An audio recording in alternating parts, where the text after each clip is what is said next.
Good morning and welcome to Saturday Splash, the annual conference of the Minnesota Association of Library Friends, or MALF for short. My name is Loretta Ellsworth. I'm chair of programming for MALF and I'm a friend of the Lakeville Heritage Library. I'm pleased to see that we have registrants today representing Laverne, Winona, Ely, Pelican Rapids, and dozens of points in between, making this a true gathering of the state's Friends of Libraries community. That is precisely the point. For years, MALF heard regularly that Friends of the Library in Minnesota feel somewhat disconnected from their counterparts in other communities, even those operating next door in their nearest town over. That's a shame because clearly we have missions in common, to say nothing of similar programs, shared fundraiser strategies, and similar organizational challenges. Saturday Splash, now in its fourth year, is MALF's attempt to foster a sense of connection between friends, as well as to shine a spotlight on all the tremendous work happening out there at the grassroots level. Our agenda today consists of three main parts. First, our featured speaker, Allen Eskens, will give the keynote talk. We'll leave time afterwards for Q&A with the author. Many of you have submitted questions ahead of time as part of your registration process. And you're also welcome to drop additional questions in the Zoom chat at any time they occur to you. I will do the honors of sharing those questions with Allen on your behalf. Next, our second segment will center MALF's longest running awards program, the Evie Nordley Award for Best Project by Friends of the Library. The Evie Nordley Award is the oldest state-level recognition program of its kind, and it's named after a trailblazing library volunteer who was likewise ahead of her time. MALF has invited a special guest to introduce that segment on our behalf and then announce the 2023 winner, Evie's youngest of three sons, Danny. He'll take that opportunity to say a few words about his mother's impressive legacy. Last but not least, MALF President Janet Eaton will introduce us to the 2023 group of Stand Up for Standout Friends. For those less familiar, Stand Up for Standout Friends is essentially MALF's Library Volunteer Hall of Fame. It's an opportunity for friends groups to celebrate one of their own for above and beyond contributions to the local library and its nonprofit support organization. I guarantee you'll come away impressed and inspired. We can't think of a stronger note to go out on. Before we introduce Allen Eskens, allow me to share a few last housekeeping items now to save a little time at the close of our program. After we adjourn today, be on the lookout for a follow-up email from MALF. In it, we will announce the winners of our conference registration prize drawing, each of whom will receive a signed copy of Allen's latest book for their library. That email will also include a link to video recordings of this morning's segments, which we'd love for you to share within your networks. In years past, we've seen our participant counts nearly quadruple through replays, and we hope to see that trend continue. We'll also include a survey request so that you can tell us what you thought of Saturday Splash and what you might like to see from future MALF programming. Last, if today's Saturday Splash is your first time engaging with the Minnesota Association of Library Friends and you're interested in joining the fold, we welcome you to consider membership. Our annual rate is just $20 a year for individuals and $35 for Friends of the Library groups of all size. Membership is a prerequisite to participate in programs like the Evie Nordley Award and Stand Up for Standout Friends. Other perks are laid out on our website. Our tech manager, David, will drop links in the Zoom chat where you can learn more. You're likely already familiar with novelist Allen Eskens, whose 9 best-selling mysteries to date have firmly established him as one of Minnesota's best-known writers. 7th Street Books published his debut, The Life We Bury, in 2014. In the decades since, Allen has won the mystery genre's coveted Barry, Rosebud, and Silver Falchion Awards, and been in contention for the Edgar and Anthony Awards as well. His work is available around the world in 26 languages, and that number is rising steadily. His latest book, Saving Emma, hit shelves just last Tuesday. It marks the return of lawyer Bodie Standen, who made his first appearance as a supporting character in The Life We Bury. In a starred review, Publishers Weekly raved, Eskens brilliantly combines legal and personal drama in this stellar mystery, which stands on its own. He peppers a propulsive plot with superior turns of phrase and fully realized characters. You can claim your own copy of Saving Emma today, courtesy of our partner bookseller, Austin, Minnesota-based Sweet Reads. Purchase link can be found in the Zoom chat. Allen, the floor is yours. Thank you so much. It is a pleasure to be here speaking with you all, and on this lovely September morning. The book I want to talk about today primarily is my 6th novel. It's called Nothing More Dangerous. And I want to talk about it because writing that novel was the journey that led me to be a writer today. But to understand that journey, you need to understand where I come from. I was raised in Missouri. I'm the son of a drywaller. And when I went to school, I really didn't think the school was important. I always kind of figured I was going to be in construction when I got out of school. So I didn't pay attention in class. I didn't really try hard. I didn't get good grades. And at some point, I kind of convinced myself that I wasn't really that smart. When the class would be divided up into the smart, normal, and kind of slower kids, I was always on that borderline between normal and slower. But I was okay with that because I really had no ambitions in life other than going into construction. Well, my life changed in 5th grade when a teacher got me into the school play. And when I say got me into the school play, you had to be a 6th, 7th, or 8th grader to be in the play, and I was a 5th grader. And I didn't even know that the school was putting on a play. But my teacher saw something in me. She saw a creative side that she wanted to nurture. So she went to the 8th grade teacher, the director of the play, and got an audition for me. I passed the audition and got a great part. It was a small part, but it was the best part in the whole play because it was a Catholic school in the mid-70s, and I was the only character who got to say a cuss word. So I became kind of a celebrity at school after that. But I went back to my old ways of not caring about school.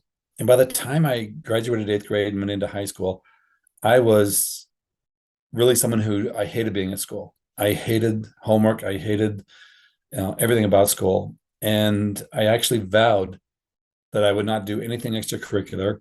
I'd do my 4 years, be done, go hang sheetrock. But then the spring semester showed up with the school putting on a play called Oklahoma. I'd never even seen a musical, but I was telling my best friend about this play I did in 5th grade. And the conversation just kind of escalated to the point where we dared each other to try out for Oklahoma. And we both tried out, we both made it, and it was so much fun. And I became a theater person. And it was my love of theater that made me want to go to college. Again, I still didn't think I was smart enough to go to college. In fact, I had a guidance counselor tell me that I wasn't college material. But in my senior year, when I saw that my choices were going to be, hang sheetrock or maybe do more theater if I go to college, that inspired me to, buckle down, get my GPA up to a solid 2.5 and apply for college. And I got in. And once I got in college, I loved it. I enjoyed college and I wanted to stay there. And so what I had to do, my first assignment for a lit class was an assignment on analyzing Othello. And I thought I did a brilliant paper, but I got an F on it. And the teacher asked me if I'd ever taken an English class in high school because I didn't know sentence structure, I didn't know grammar, I didn't know spelling. And I had to admit that I had taken English classes, but I got bad grades because I didn't pay attention. So I went out and bought books on remedial grammar. I bought E.B. White and Donald Strunk's Element of Style, and a couple other books. And in my spare time, I was reading those to try and catch up to where I should have been had I been paying attention. Um, and it worked. I managed to stay in school. And by the time I graduated with a degree in journalism from the University of Minnesota, I was a straight A student. And I was wondering at the time, what would it have been like if I tried to be a good student from the very beginning? And really, with that as my motivation and a desire to rack up as much as I could in student loans, I went to law school. I never had a dream of being a lawyer. I just wanted to see if I could do it. I wanted to see it, I wanted to challenge myself. And I get into law school and I take to law like a duck to water. I really enjoyed law school. I did well. I had an analytical side. I graduated with a wonderful resume. I get out of law school and get a job in St. Peter, Minnesota, pass the bar, and I'm sitting at my desk the summer of 1992, brand new attorney, and I'm not happy. Something is missing. And what was missing was my creative side, the side that I loved so much in theater. And I wanted to just do something for my own benefit to express myself creatively. So one day I pulled out a piece of paper and I wrote a short story. I'd written one short story in high school, but other than that, I'd never taken a creative writing class and didn't really know what I was doing. And I finished this short story. It was a story about a high school kid who daydreams a lot, which was pretty much who I was. And I finished this short story and I enjoyed the process and I enjoyed the creating the characters. And I thought, well, I want to do this a little better. So I bought some books on writing technique and started studying creative writing on my own. One of the books, actually, the very first book I read was a book by Joseph Campbell called The Hero with a Thousand Faces. And in that book, he lays out the fundamental foundations for storytelling. And I realized right away that my story about this kid daydreaming really wasn't a story at all. It had no arc to it. And so I thought, well, if I'm going to give this kid an arc, what story am I going to tell? And it came to me rather quickly.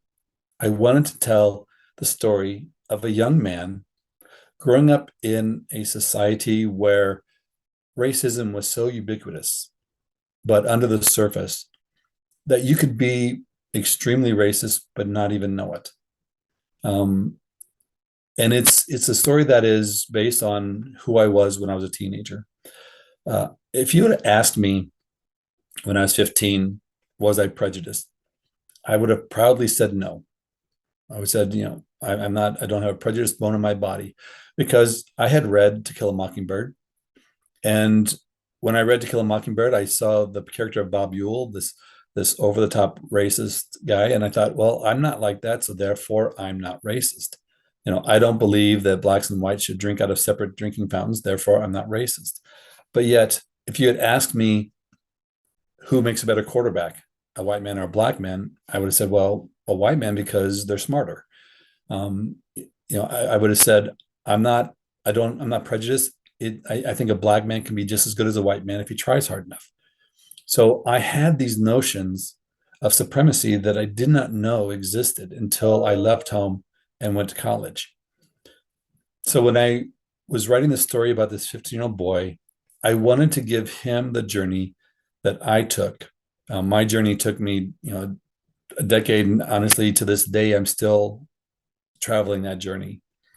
But I wanted to shrink his journey into a single summer. So I wrote a story about a 15-year-old boy named Bodie Sandin. And I named him Bodie because I wanted readers, even in the North, when they say his name, to have just a slight southern drawl to it, Bodhi. And it's about a young man who he's surrounded by white people his whole life, and he's convinced he's not racist. But then he lives out in the country on a dead end gravel road. He lives with a mother who is suffering from depression. His neighbor down the road owns a drywall company, and he works there. He has a neighbor who becomes the mentor in the story, who has this mysterious past that Bodhi doesn't learn about until that summer. But a family moves in across the road from Bodhi, and they are Black. And Bodhi doesn't realize his notions of us and them until he befriends their son, Thomas, and he starts to see the world through Thomas's eyes. And the more time he spends with Thomas, the more he understands empathy and another person's point of view. So it's all about his journey coming to understand his own racism, his own notions of supremacy. And I wrote this short story into a manuscript. And as I was writing it, I was reading more and more books on writing technique. And I thought, well, I should probably take some classes to see if what I'm reading in these books translates onto the page. So I started taking classes. I took classes at the Iowa Summer Writers Festival. I took classes at the Loft Literary Center. I entered the MFA program in Mankato and got 3/4 of an MFA degree. And I got 3/4 of a degree simply because I was already a practicing attorney. I had a career. I didn't think that I would ever be a published novelist or do that for a living. I was just wanting to learn for my own benefit how to write better, because I had discovered over the course of that 20 years of working on this novel, and I spent 20 years working on it, I discovered that I was a writer. And that discovery came into sharp focus when I found a quote by Rainer Maria Rilke in Letters to a Young Poet. The young poet asks Rilke, "How do I know if I am a writer?" And Rilke replies, "Ask yourself in your most solemn moments, must I write?" And if the answer is yes, then you should consider yourself a writer and conform your life accordingly. Well, I was taking classes and reading books and writing because it fulfilled something in me that I needed fulfilled. I was enjoying it. It was fun. Again, I never really thought I was going to do this for a living. It was just a creative outlet. And over 20 years, I worked on this manuscript. And after 20 years, it wasn't ready. And I didn't really know why. So I set it aside. And because I am a writer, I wrote another manuscript. And when I finished my second manuscript, I thought, the second one might be good enough to get published. So I started sending out query letters to get an agent, and I started getting rejection letters, which didn't bother me a whole lot because, again, I never really expected to be a writer. So I started writing my third manuscript. And about the time I finished the first draft of my third manuscript, I got an agent on my second. And that became my debut novel, The Life We Bury. I was rejected by 150 agents, but the book went on to become a bestseller, published, in 24 languages, multiple awards. It really set me up as a writer. And after I finished The Life We Bury, I had this next novel first drafted, and it was about a secondary character from The Life We Bury named Max Rupert. So I asked my agent, can I get a 3-book deal for this Max Rupert character? And turns out I got one. So I then wrote 3 books for Max Rupert. And then by that point, The Life We Bury was just doing great. And they wanted me to do a sequel. And I had an idea for a sequel that I wanted to do. So I wrote the sequel to The Life We Bury, The Shadows We Hide. But then I went back and rewrote the story about that 15-year-old Bodhi Sandin. And in rewriting it, I did not pull it back up on my computer and try and fix it. I started from scratch. I outlined it as if I'd never written it before, and I sat down and wrote it. Every now and again, I would come across a passage or a description. I thought, well, I remember describing this in the first draft that I thought I did a good job on. I'd go pull that description out and put it in the new one. In the end, maybe 15% of the old manuscript made it into the new one. It was the same story, same characters, but I had learned a lot over the course of writing those other novels. And one of the things I learned was that I'm an outliner. Nothing More Dangerous didn't work the first time because I started with a short story and just piecemeal, I was adding stuff to it as I was learning how to write. I would take a class in dialogue. I'd go and write something new based on that class. I learned, take a class in plotting, go and patch something in there. And because it was piecemeal, it didn't work. So I went back and outlined it, rewrote it. It became my sixth novel, one of my best reviewed novels, my favorite novel by far. It has a wonderful message. It has multiple journeys in it. Bodhi has a journey. Bodhi's mother has a journey. The guy who owns a drywall company has a bit of a journey. His neighbor has a journey. It's my most, I think, complex and most character-driven novel. I write mysteries, but my goal has always been that I want to use the mystery or the thriller plotline as a vehicle to tell a more important story. So in that case, the more important story is the story of a young man coming to understand his racism. In The Life We Bury, it's a story of a kid running away from home to go to college, wanting to leave behind his responsibility for his autistic brother and the guilt he feels for that. When I outline my novels, I always have two plot lines. One being, here's the vehicle plot, that's the mystery of the thriller, and then here's the personal plot, what the story is really about. So that became my sixth novel, and this year I am publishing my ninth novel, which is Saving Emma, and it is Bodhi Sandin again. So Bodhi Sandin originally was born in this 15-year-old boy, the manuscript that I worked on for 20 years. When I wrote The Life We Bury, I was creating a character who was a law professor. And it quickly became obvious that the kid I'd created in Nothing More Dangerous and the law professor I was creating in The Life We Bury were aspects of who I was when I was 15 and who I became after going to law school. And so I named that character Bodhi Sandin. Again, at the time, I really never thought I was going to be a published author. It was just my own little Easter egg, my own little inside joke. But then The Life of Barry got published, and now I have, Bodhi Sandin as a kid, Bodhi Sandin as an adult. And in a novel I have called The Heavens May Fall, that's the third novel with Bodhi Sandin. He's a co-protagonist with Max Rupert, a homicide detective. He's the co-protagonist for the novel, but he's not. It's really Max's story more than his. So Saving Emma is Bodhi's first adult novel where he's the sole protagonist.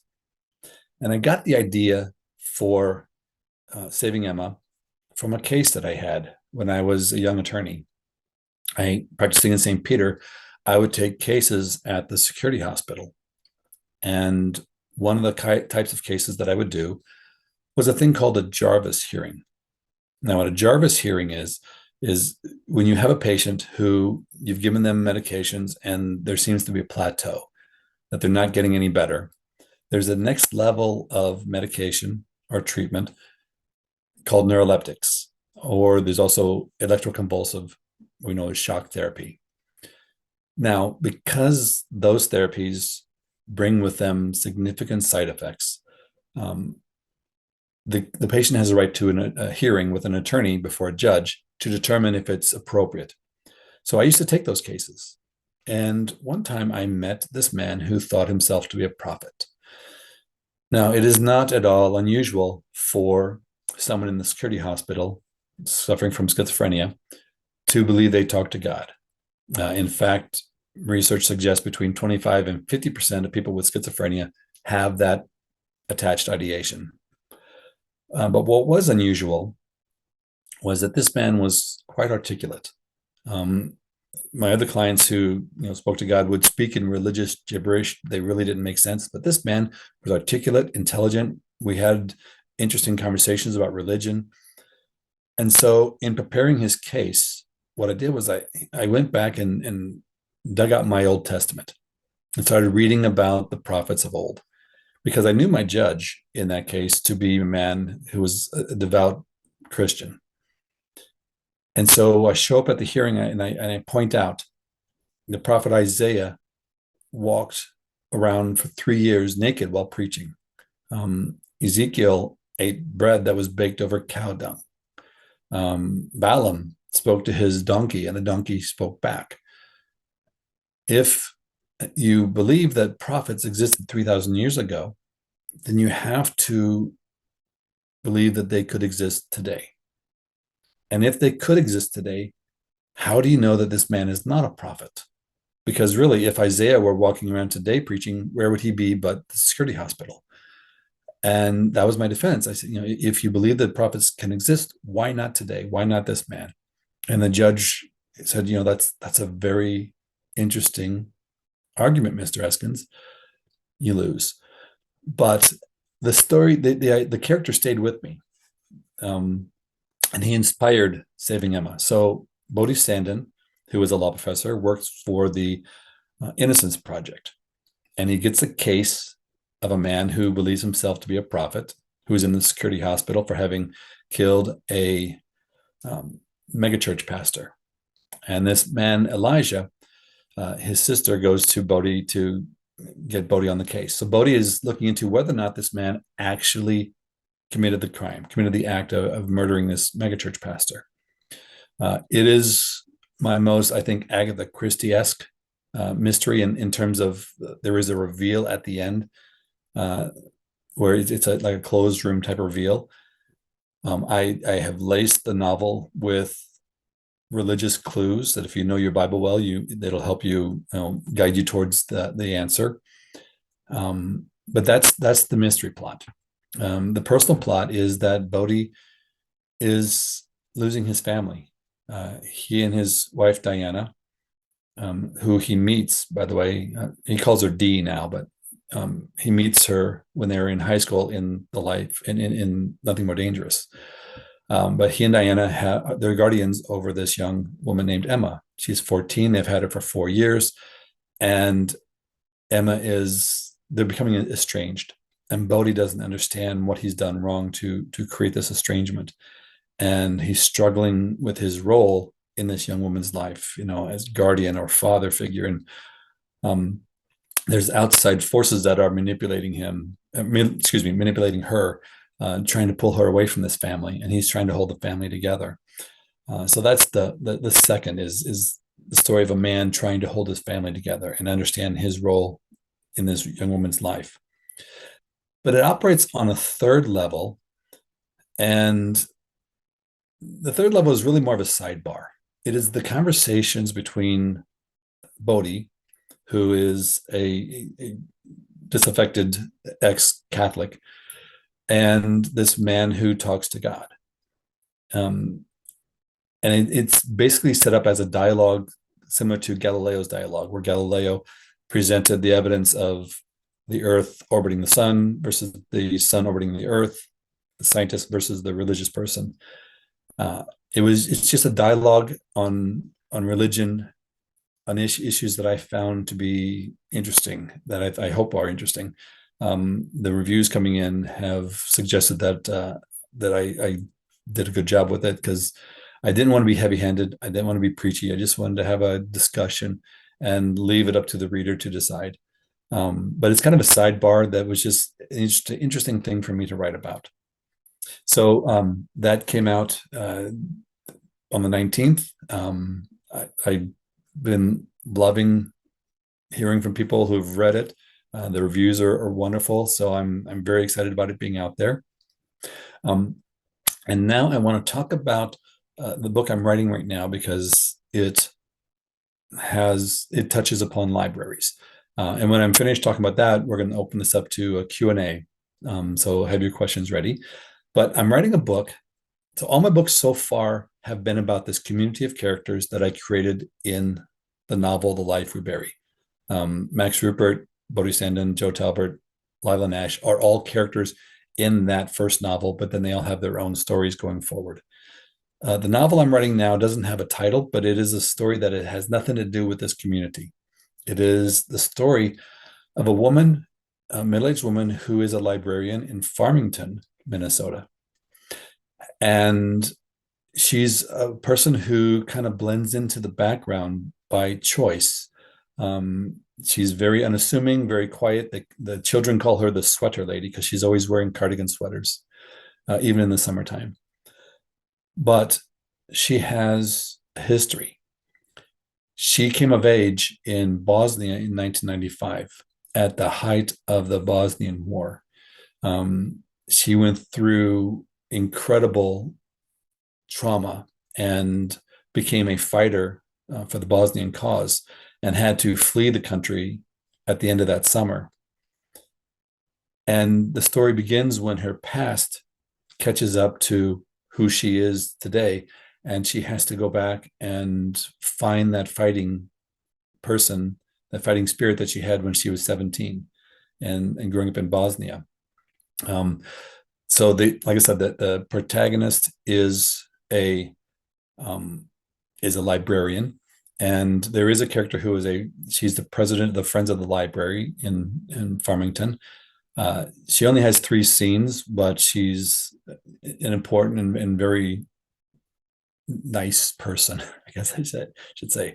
But she's important to the novel. So I am forever a fan of libraries. I will be starting a 20 library tour on Friday down in southwest Minnesota. I'll be beginning with Spicer, but I'll be doing the Plum Creek Library area down there. And I'm looking forward to that. I've done the libraries in the Arrowhead. I've done up by Brainerd. I've done at St. Cloud. I can't remember all the names. I've done the Marshall area, Selco. So I really do enjoy going to libraries and speaking. And I have absolute great appreciation for the work the librarians do and the Friends of the Libraries do. When I show up for these events, they're always so welcoming, so prepared, and wonderful to talk to. So I want to thank you all for the work you do. I really do greatly appreciate it. And with that, I think I will open this up to questions if there are any. Okay, we do have some questions, and thank you so much for giving us this rundown on your inspiration and your journey to becoming an author. I mean, that's fascinating. One of the questions is, can you tell us about your wonderful agent and what they saw in your first manuscript that 150 others missed? That's an interesting story. The agency that I'm with right now had actually rejected me. What happened was I submitted, and they had my manuscript for a long time, and I had revised it in the meantime. And then I wrote them a letter saying, "Oh, you have my manuscript, but if you haven't read it yet, read this one because I've updated it." And 2 days later, I get a letter saying, "Thank you, but no, thank you." So I thought, okay, fine, I'll have to move on. But then what happened was the person who rejected me quit his job like that day. And they hired a replacement. She comes in, sits down at his computer, opens it up, and there's my manuscript. So she starts reading it. And I think I had on that first manuscript a prologue that was honestly a bad prologue. I had attached it because I thought, okay, this book is not really commercial. It's very literary for mystery. So I gave it this really commercial, high action prologue. She read past the prologue and read into the first chapter. And I think that's what most of them didn't, because agents are very, very busy. Well, she comes in, she has time on her hands because she's brand new. So she read past the prologue. She contacted me and said, I'm interested in being your agent, but you got to cut the prologue. And I said, done. So I think that was really the key. Right. Yeah, that's interesting. And I know other authors, and I'm an author, and I know several that have gone through 100 or more agents before they finally found one that they just connected with. So that's not really all that uncommon. It is not. And they are a gatekeeper, but in all honesty, I love my agent. She's done such a great job for me. But I had a list of 172 agents. And when I got to the bottom of that list, I was going to put The Life We Bury aside and finish writing my next novel, try it again with the next one. And it was just, again, I wasn't writing to become a published author or a novelist by trade, but I just I wanted the validation of an agent saying, yes, this is a good novel. Turned out I got more than that. That's great. Catherine Beatty, wondered if any of your novels, if they should be read in a particular sequence at all, or that you would recommend. I write all of my novels to be standalone novels. So if somebody walks into a library, pulls it off the shelf, and reads one in the middle, they're not going to think, okay, I should have read another novel because this isn't making sense. With that said, if you read, for example, the Max Rupert, the 3-book arc for Max Rupert, The Guise of Another, Heavens May Fall, Descending. If you read those in order, each book stands on its own, but then you will see the change in his character over the course of those 3 novels. So you will have a more interesting experience if you read them in order, but you don't have to. For Saving Emma, if you've read The Heavens May Fall or Nothing More Dangerous, you will have some background. For example, Bodhi has married his high school sweetheart. You meet her and you understand the connection between the two in Nothing More Dangerous. That's his first slow dance and how he feels about that. So you'll see the relationship from age 15 to the present. But if you don't read Nothing More Dangerous first, you will still learn about how much they love each other and their relationship in Saving Emma, and not even necessarily know that there's another book out there that precedes it. Right. And Dawn had a question. She wondered if you contract with proofreaders, editors, and so forth. I'm always curious about those more business elements. Before I was published, I was in writers' groups. And I had actually contracted with somebody to read my manuscript. And a month or so before that was going to happen, I got an agent. So I didn't go forward. Once you have the agent and the editor and the publisher, you have a team that does this for you. So I have my wife read everything I do. I have my agent read it. Then I have my editor read it. The final proofread, which is just looking for those final, spelling and grammar errors. I have a small cadre of friends who have volunteered to read my books. I think I have 4 of them, and they will read it, and then give me feedback in terms of there's a missing quotation mark here, or this word is misspelled, that kind of thing. But yeah, before you're published, there's all kinds of organizations out there. I would take a class at the Loft. And then during that class, I would identify 2 or 3 people that I thought were good writers. I'm always trying to, punch up, elevate my game. And I would create writing groups with them and, share chapters and try and help them as much as they're helping me. But like I said, once you're published, you have that all taken care of. Right. Another person said that she loves that you mentioned Agatha Christie as a read-alike for this one in some ways. What other inspirations would you cite? Dennis Lehane's Mystic River was important for me. As I was studying writing for my own fun, I resisted being a mystery writer because my understanding of mysteries were primarily it's about solving a crime or chasing down a criminal. And that's the fundamental point of the book. But then I read Mystic River.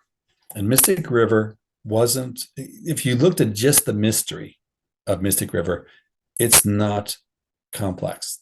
It's not. I love Dennis Lane, but that's not a complex plot line. It's a thread. It is a story of three boys. Something happens to them when I think they're 11.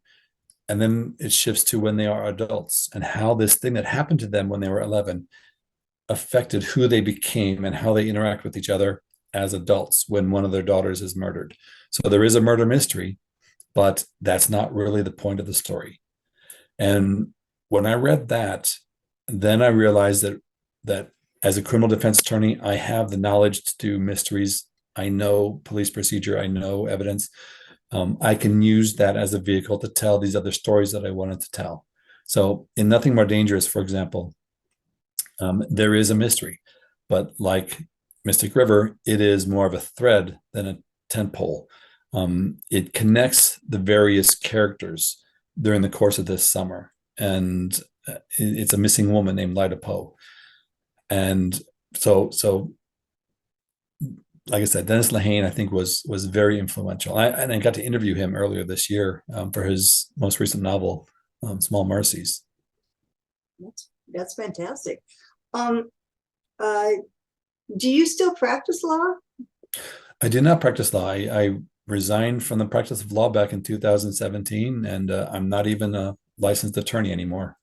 You miss it at all, or I miss the people.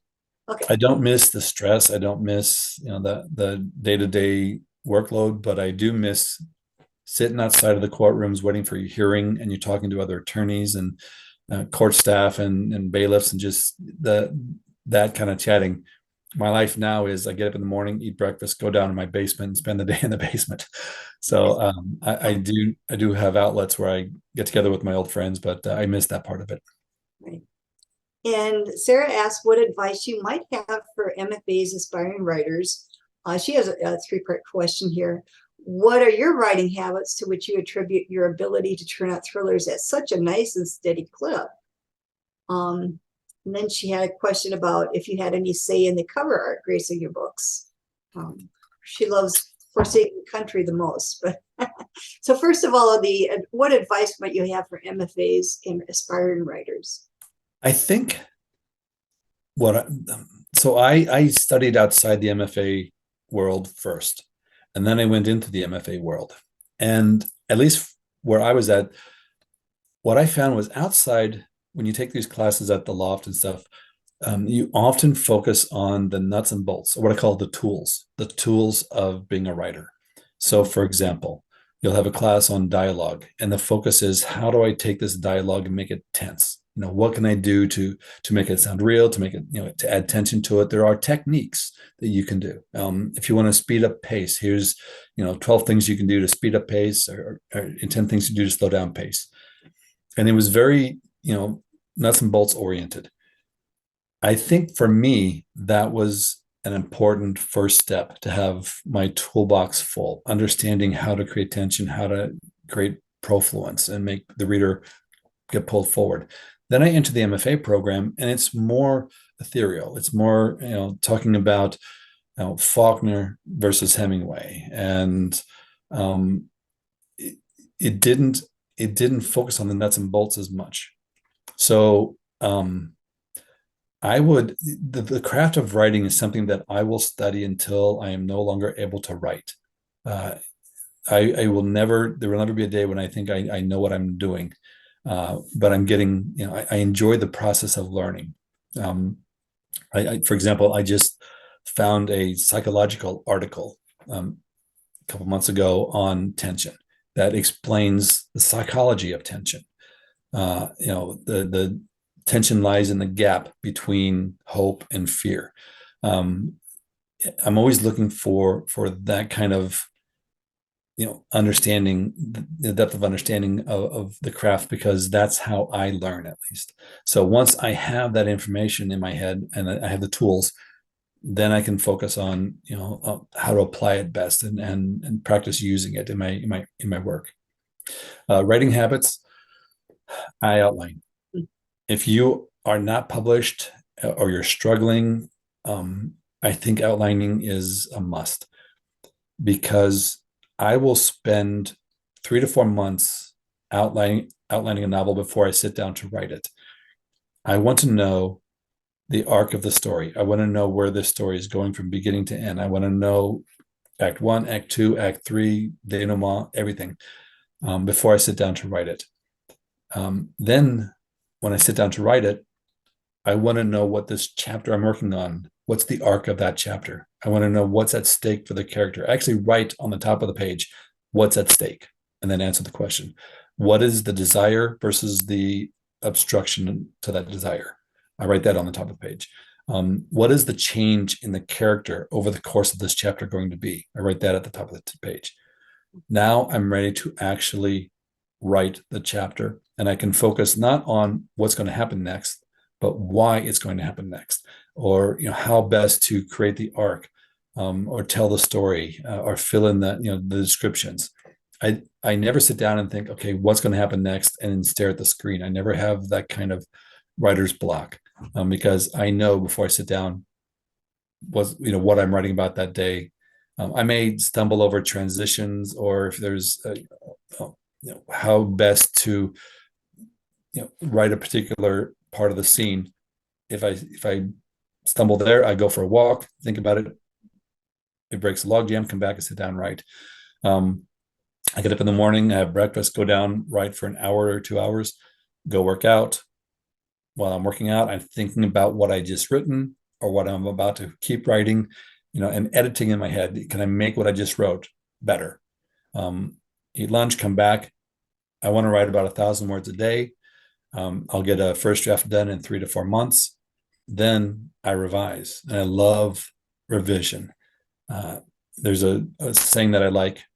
First draft, I'm shoveling sand into the sandbox so I can go back later and build sand castles. So on my revisions, I'm looking at, making sure I understand the depths of the characters, making sure the story builds the way I want it to build. That's where I put in my elevated prose and stuff like that. And I will take a chapter and just say, okay, this chapter is the only chapter the reader is going to read. Now go write this chapter in a way that this reader is going to, love this chapter. And I focus just on that chapter, and I spend time on it, and it's fun. It brings me joy and fulfillment, and I get to do it for a living. So the last part of the 3-part question is cover art. Primarily the publisher has final say over cover art and title, because those are considered marketing decisions.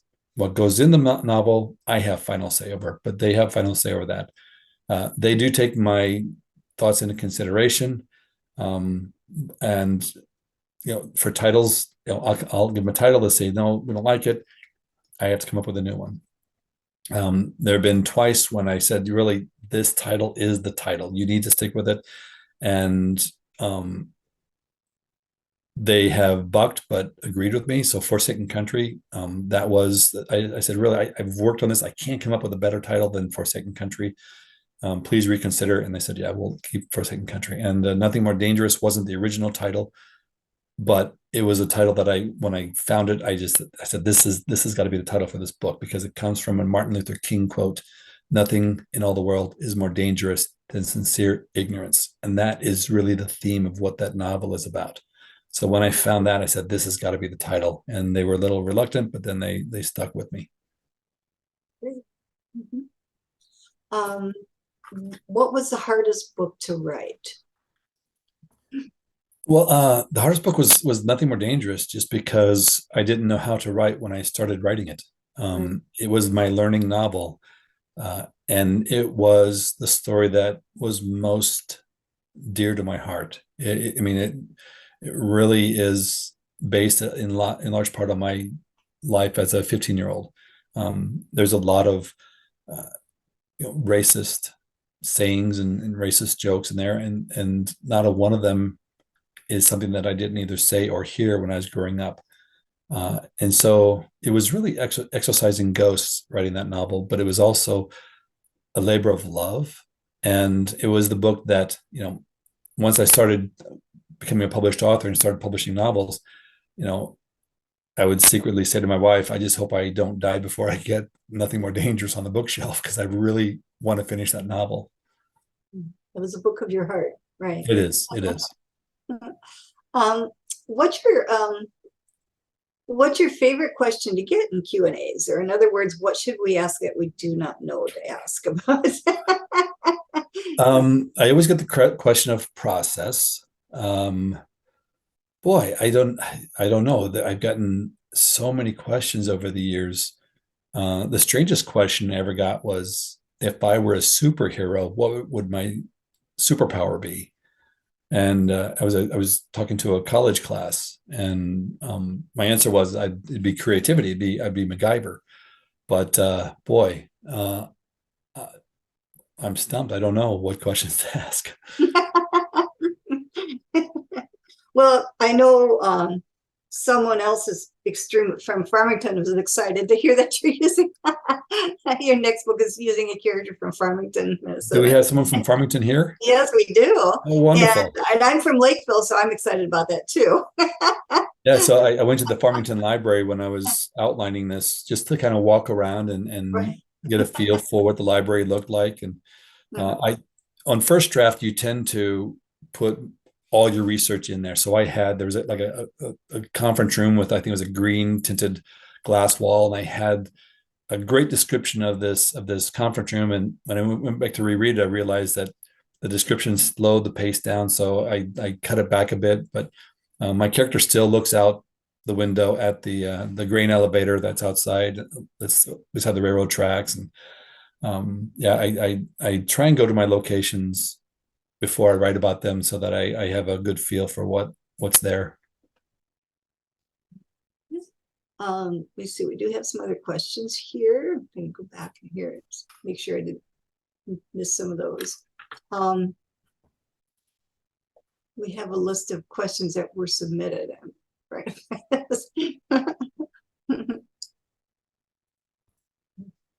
you go. How long does it take for a book to hit shelves from draft of page 1 to publication? I normally do shorter. and I normally do a book a year. Okay. So I'll turn a book in to my editor September, October, and from that point to the end of the year, I'm outlining the next novel while I'm also doing edits for the previous novel. So I'll be proofreading, or sorry, outlining and editing. When January 1st hits, that's when I really want to start sitting down and writing. I want to have the book outlined and ready to go. First draft, 3 or 4 months, second draft or revisions over the summer, and then I turn it into my editor September, October. Now, the book I'm writing right now, because I'm writing about half the book is a 17-year-old Muslim female in Bosnia. Wow. And I'm none of those things. I asked for extra time so I could research that character, that country, that war. I have 2 sources that are working with me who they both grew up in Bosnia. One actually survived the massacre of Srebrenica. And so I asked for an extra 6 months. So my next book won't be out until spring of 2025. But it's well on pace. I've got the first draft done. I'm doing revisions. I should have revisions done by December 1st, and then on to the next novel.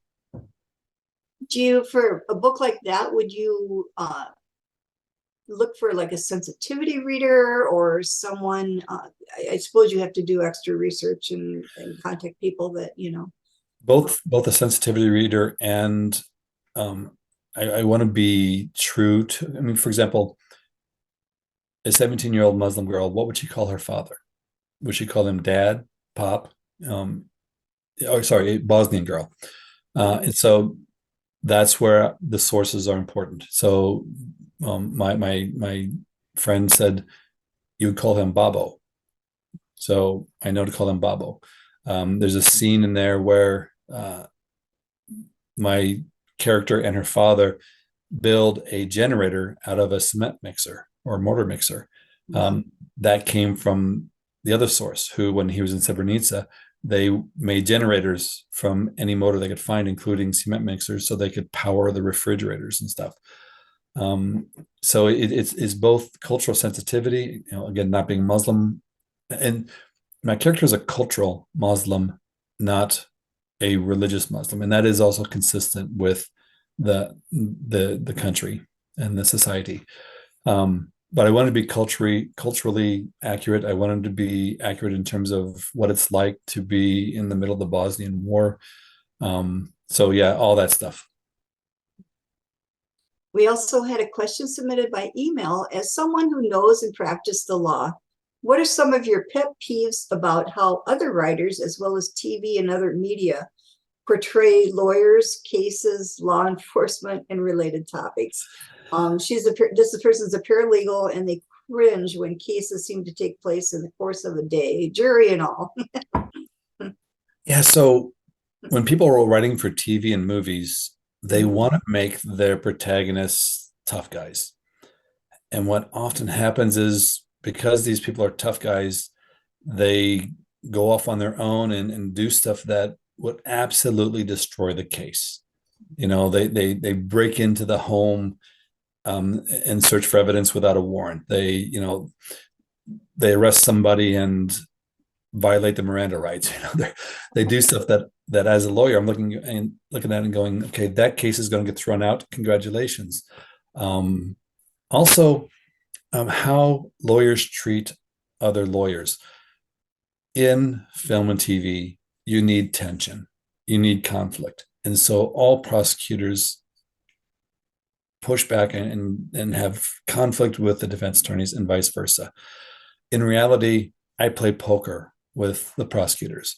We're friends outside of court. I go to their kids' graduations and vice versa.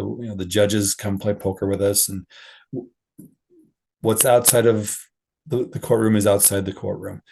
And it was actually, I was reading a novel by a very famous mystery writer who wrote that very poorly.